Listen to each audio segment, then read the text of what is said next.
Okay, then I'm going to give you a recommendation. As I said earlier, it's the recommended step you can do, and you can just ignore that. But if you ignore that, they will bite you later, right? Because it really complicates things.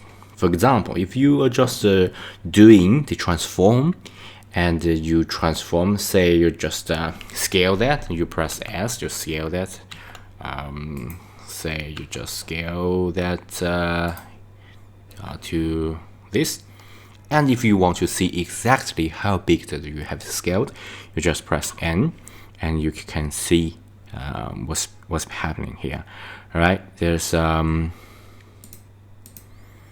if you click the item, you will know that the current rotation, and you can choose the rotation here, or you can just press the shift to slow everything down. Everything is okay, and you can see that the scale is like this.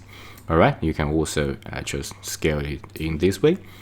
And once you have decided that this is a good way of putting things, and you have to make that a certain part, or kind of reset all things, make this kind of state as the original state, or you have a pretty weird rotation and scale number here, and it will complicate your further modeling.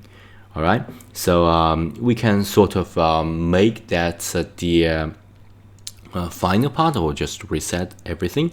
We can just click the object, and let's see, we can apply everything, right?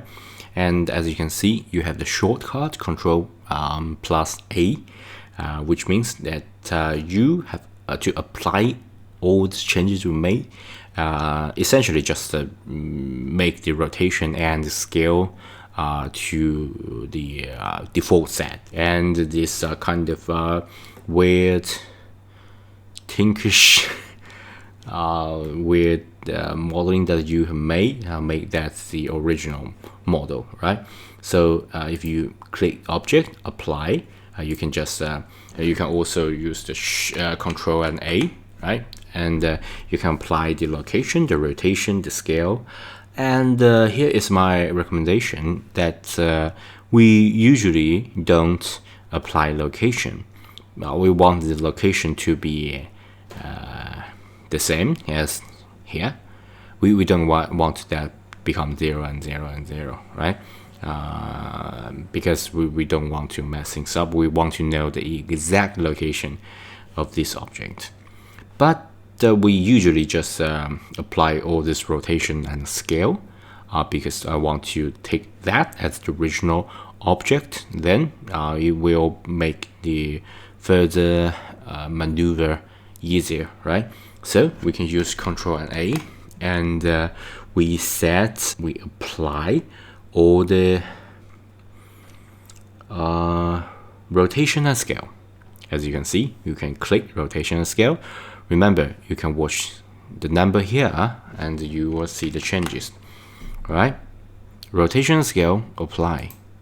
Then you will see the rotation becomes 0 and the scale become 1, which could become a pretty good and easy way for you just make things simple. And as you know, if you want to change or transform this object in the future, you just use that as the base object, and then you just change the scale or just change the rotation, right?